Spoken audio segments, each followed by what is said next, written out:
É, Obrigado pelo convite, obrigado a todos. Esse é um trabalho sobre homicídios e maioridade penal. É bom que o Rodrigo falou antes, porque a gente vai entrar em dois bullet points deles ali muito particulares. Eu não vou tentar convencer vocês de que criminalidade é um problema de segurança pública ou um problema de política pública grande. No Brasil, a gente observa nas taxas de violentos que têm escalas epidêmicas. Tanto que, recentemente, a gente vê que a sociedade está pensando em revisar leis no sentido de tentar atenuar esse problema. Como o Rodrigo mostrou, nós somos economistas, então o que eu vou tentar mostrar aqui, ou o que esse trabalho tenta fazer, é olhar esse problema por um ângulo. E a gente entende que pessoas reagem a incentivos. Leis e a forma que a lei é aplicada, certo? Elas podem afetar o comportamento dos indivíduos. Isso é uma ideia que vem desde Becker, como ele falou, tanto a probabilidade de você ser pego quanto o tamanho da punição podem afetar o comportamento do indivíduo. E antes de falar de homicídio, vamos falar de uma coisa mais leve, lei seca, para ilustrar o que a gente pensa. A ideia é o seguinte. Então, em 2008, aumentaram a severidade das punições para motoristas que dirigem bêbados. Ok. Qual que é o objetivo da lei? O objetivo da lei não é prender o motorista embriagado ou apreender o carro. O objetivo da lei é reduzir o número de motoristas que dirigem embriagados. Correto? 2. A lei, por si só, ela não faz milagre. Certo?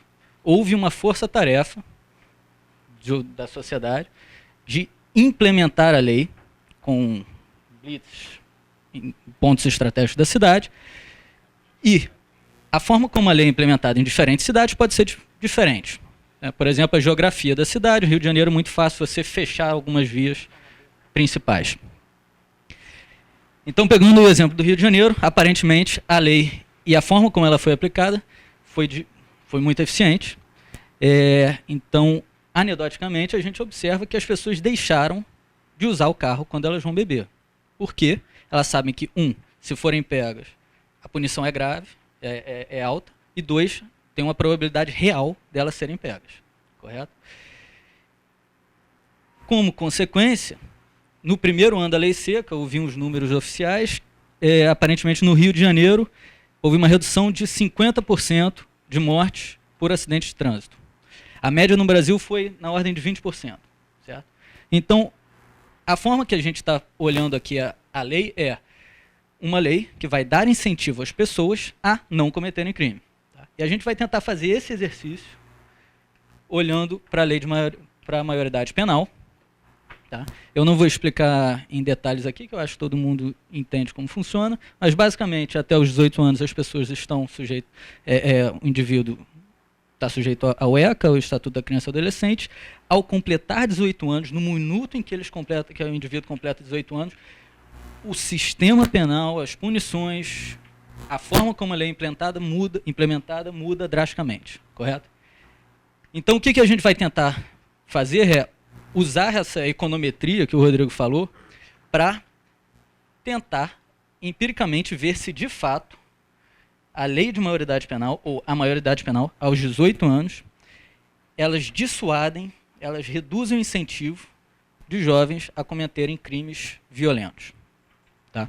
Esse é o nosso objetivo. Qual que é o problema principal de quase tudo envolvendo crime? Atividade criminosa é uma coisa quase que por definição não observável. Certo? Então a gente vai ter que usar alguma proxy. A proxy natural são dados de crime, seja da polícia, seja do legislativo, ou seja da justiça. Note que dados da polícia e do legislativo são também uma proxy, certo? São somente os registros feitos na delegacia, por exemplo. A gente não vai usar inicialmente esses dados por 2 problemas. Um é incompletude, né? Nem todos os estados têm tem dados de segurança pública organizados de maneira homogênea, de forma que a gente pudesse fazer um estudo no Brasil como um todo.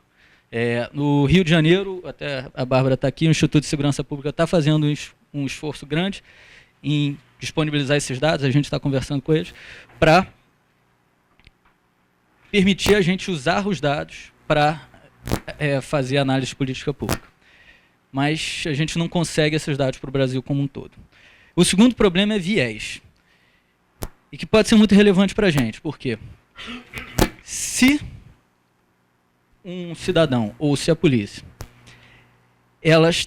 eles tratam um menor ou um maior de forma diferente no momento de decidir prestar uma queixa, no momento de seguir adiante no processo.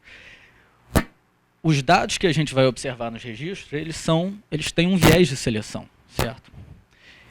E se a gente não tem uma noção do tamanho desse viés de seleção, é complicado fazer inferência desses dados. Tá? Então, o que a gente vai fazer, a gente vai usar uma outra proxy, que... Opa, onde é que está? Sim. Que esse é o número de mortes por causa violenta, então homicídio, por idade. Qual que é a ideia dessa proxy? Né? A principal premissa da proxy é que o indivíduo, ao estar envolvido em atividade criminosa violenta, ele tem uma maior probabilidade de morrer por uma morte violenta. Tá? Intuitivamente, motoboy tem mais chance de morrer de acidente de trânsito, mergulhador tem mais chance de ter uma embolia, soldado do tráfico tem mais chance de morrer de uma bala. Então, essa é uma premissa. Por que a gente usa essa premissa? Existe uma literatura grande em criminologia que aponta uma correlação entre atividade criminosa e vitimização de jovens no mundo. Os dados que a gente vai usar são os dados do SUS. Então, esses dados são completos, são homogêneos do país inteiro, porque eles são oriundos dos certificados de óbito. E eles têm um viés muito menor. Tem algum viés, o Daniel Cerqueira já fez algum trabalho tentando categorizar e contornar alguns tipos de viés, e a gente usa as definições de mortes violentas do Daniel Cerqueira. E por último, mesmo se você não comprar muita ideia de que morte por causa violenta é uma proxy para atividade criminosa, envolvimento em atividades criminosas violentas, homicídio é uma variável que a gente tem interesse e relevante por si só, a gente quer entender como que funciona. Ok? Tá. E como que a gente vai tentar analisar isso? A gente vai usar uma regressão descontínua. Qual que é a intuição dessa regressão descontínua? Indivíduos ao redor dos 18 anos, eles são muito parecidos. Então você pega um indivíduo com 17 anos e 9 meses, ele é muito parecido com um indivíduo de 18 anos e 3 meses. Certo? Fisicamente, em termos de experiência, em termos de oportunidades no geral. Sendo que eles são muito diferentes em uma dimensão particular, que é exatamente o sistema criminal, o sistema que eles estão expostos. Né?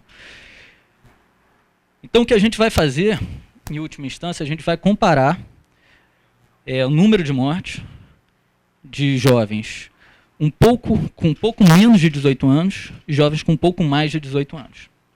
Se a ideia de dissuasão, de que a maioridade penal, por ter uma lei mais severa, reduz o incentivo dos indivíduos a cometerem crimes violentos, a gente esperaria que o jovem de 18 anos e 1 mês, ele se envolveria menos em crime e, portanto, a gente observaria menos mortes no geral. Tá? A gente vai pegar todas as mortes entre 2003 e 2012 nas regiões metropolitanas do Brasil. Qual que é a premissa aqui que a gente precisa? É que a gente não vai exigir que o jovem de 17 anos e 9 meses seja exatamente igual ao jovem de 18 anos e 3 meses. Mas a gente vai falar que todos os fatores que podem afetar a probabilidade desse jovem ser vitimado, eles evoluem de maneira suave ao redor dos 18 anos. E que a única coisa que está mudando, não suavemente, é a maioridade penal. Tá? Existem outras coisas que estão mudando ao redor dos 18 anos que poderiam ser um problema para a gente. Aos 18 anos você pode dirigir. Eu acho que não é uma questão que aos 18 anos todo mundo tem carteira de motorista e começa a dirigir. A partir de 18 anos as pessoas podem tirar carteira e a população de mais baixa renda não tira carteira imediatamente quando completa 18 anos. Álcool. Eu acho que a maioria das pessoas tomam primeiro gole de cerveja antes de 18 anos de idade.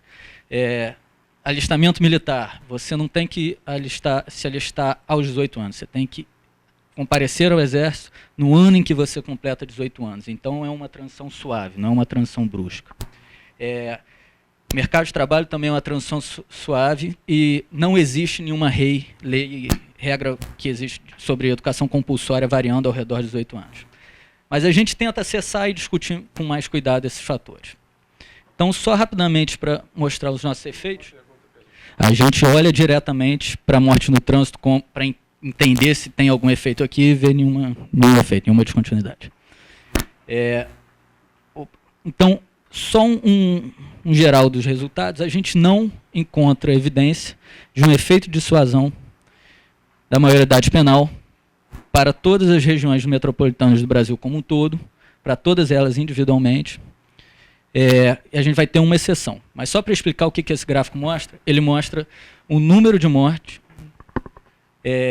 por causa violentas de jovens, no caso aqui negros, mas não faz diferença se você agregar ou desagregar raça ou cor. Cada ponto desse é um número de... Por exemplo, vamos aqui.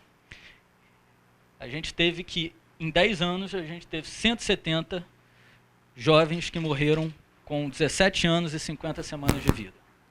Esse ponto aqui é o número de mortes de jovens que morreram com 17 anos e 51 semanas de vida. Esse ponto aqui é o número de jovens que morreram com 18 anos e 0 semanas de vida. Certo?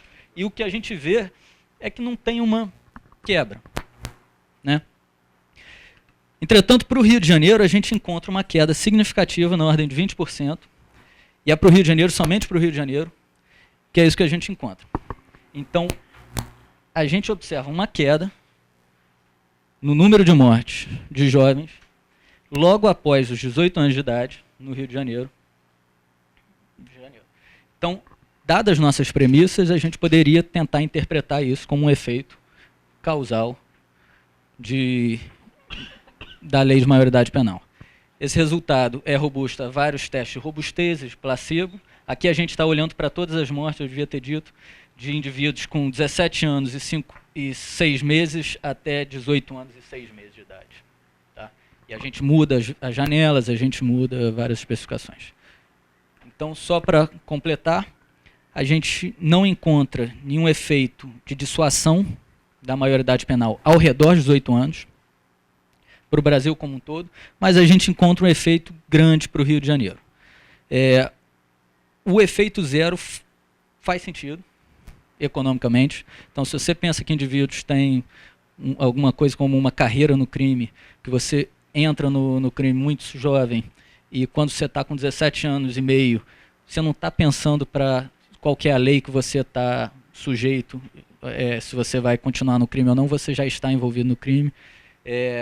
Ou se você tem um padrão de ciclo de vida, de atividades criminosas ou atividades arriscadas, que o jovem não vai responder necessariamente às maiores punições. Isso faria sentido com o zero que a gente encontra. Estatisticamente, a gente está usando uma proxy, talvez a nossa proxy seja fraca. Mas o que é curioso, que a gente gostaria de ajuda para tentar pensar e entender como que a gente reconcilia o fato que a gente observa um zero para o Brasil como um todo e para o Rio de Janeiro a gente encontra um efeito muito grande. Será que é uma questão de lei de júri e lei de fato? Será que é uma questão de instituição local? Será que é uma questão da forma como o crime é organizado no Rio de Janeiro, que eles exploram, explorando menor e maior de forma diferente? A gente não tem dados, a gente não consegue identificar qualquer diferença, a gente gostaria muito de ajuda nessa direção, mas talvez seja a hora de aceitar a hipótese nula, quer dizer, talvez, realmente, a maioridade penal não tenha, na prática, um efeito de dissuasão, como teoricamente esperado. E esse resultado é encontrado em alguns trabalhos internacionais, nos Estados Unidos e e não, principalmente nos Estados Unidos, de não encontrar um efeito de dissuasão grande de maioridade penal. Tá? Então, essa é a mensagem do artigo. Ok? Obrigado.